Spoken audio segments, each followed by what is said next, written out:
Good day, folks. Today we're going to go over a plant that I have in my garden that is totally bulletproof. I have not found anything that can take this thing down. And this is an Everglades tomato. And if you've ever grown tomatoes in Florida before, maybe you're good at it. I've never had any success growing tomatoes in Florida. The worms always get on them. There's always pest issues. They don't set fruit.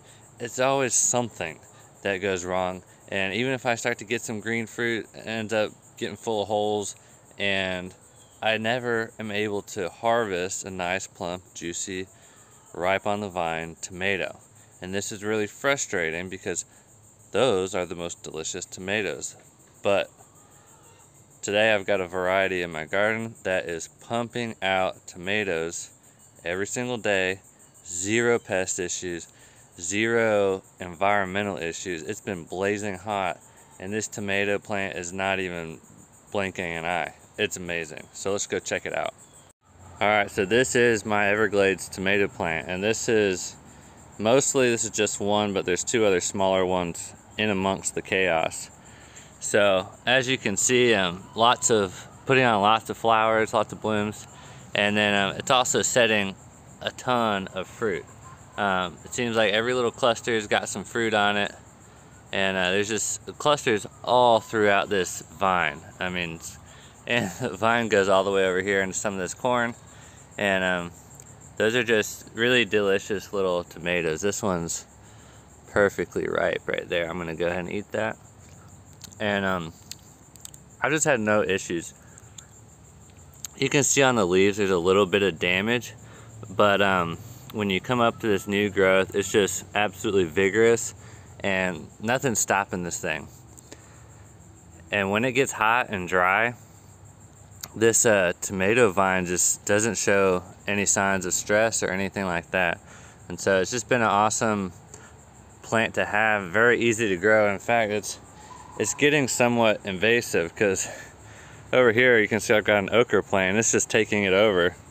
And then I've got some collard greens here, and it's about to just climb over that. And I've got this squash climbing around under here, and even the squash is getting a little bit out competed. It seems to be managing okay, but it's got an advantage. It's going to try and run away to a different area. It's kind of funny.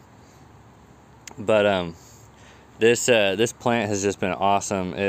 I just threw seeds. I literally threw seeds onto the ground, forgot about them, and a fuse popped up, and this one just took off. And so that's the way I like to garden, because I'm growing plants that seed easy. So this particular plant is genetically prone to seed really easily, and so all of its offspring, when I collect seed out of all these tomatoes, they will carry that gene with them.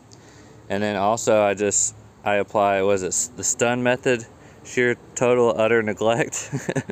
You just neglect it, and amazing things happen. So that's the kind of plant that I like to grow, because it's just too easy to grow, and it's just very faithful in producing fruit for me. So here's a little bit closer look at the fruit here. They're delicious, I'll say that. And a lot of fruit comes off here, but I basically come out here and I pick fruit off of it every single day.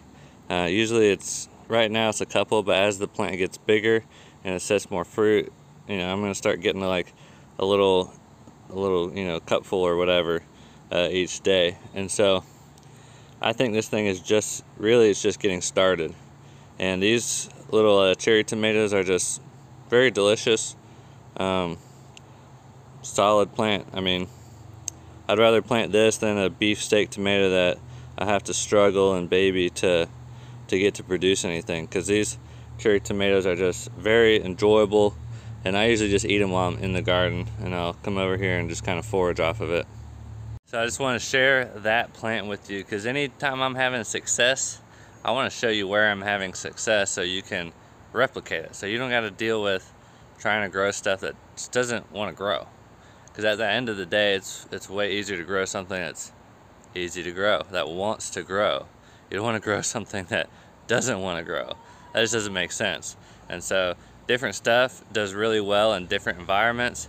And I found in our hot, humid, wet environment, these Everglade tomatoes are amazing. And I got these seeds from David the Good, and he's kind of somebody who I align with a lot in my philosophy of gardening. And but personally, I'm a little bit more focused on the animal production. So we'll get to these pigs here at some point. There's not a whole lot to say about them. They've been super easy. And then the chicken, we've already gone over the chicken stuff. It's just really easy. So I'm a big fan of producing protein, but you know, it's nice to have a little bit of flavor. And that's the way I see gardening and vegetable production, is like, this is just kind of flavor to add a little bit of nutrients to the protein foundation of what we're eating. And so that's just the way I think about it. I don't know how your dietary philosophy is, but that's how I think about it, because protein is just so necessary. Alright folks, I hope you enjoyed this video, got a little inspiration to grow some of these really easy Everglades cherry tomatoes. You can see them. That's all this right here. That's kind of the chunk of the garden that it's taking. And you guys, I hope you guys plant some. You can get them from David the Good or any other seed distributor. Just use your Google and you'll find it. And give them your information. Alright, you guys have a great day. Bye.